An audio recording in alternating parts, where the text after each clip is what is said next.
Laaste gedeelte van 1 Korintiërs 12 vers 10 sê hy, aan 'n ander allerhande tale en 'n ander uitleg van tale. Hierdie is 'n baie ingewikkelde tema en ek wil net 1 of 2 goedjies daaroor sê. Gaan nie in diepte daarin gaan nie. Maar die Here kan vir jou 'n taal gee wat jy nie ken op 'n bepaalde oomblik. Ek onthou jare terug het ek en 'n vriend straatwerk gaan doen in die middestad van Johannesburg en ons het onder die bediening van 'n Portugese evangelis saam met hom gaan werk. En die vriend van my begin met iemand praat en hy praat in 'n taal wat hy nie ken nie en hy bly net praat. En die ou gee toe sy hart vir die Here. En na die tyd sê die Portugees vir hom, hy weet nie, hy het nie geweet hy kan Portugees praat nie.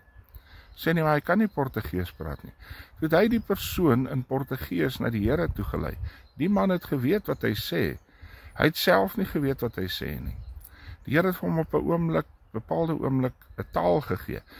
Hy kon dit nooit weer praat nie. Dis nie iets wat hy permanent gehad het nie.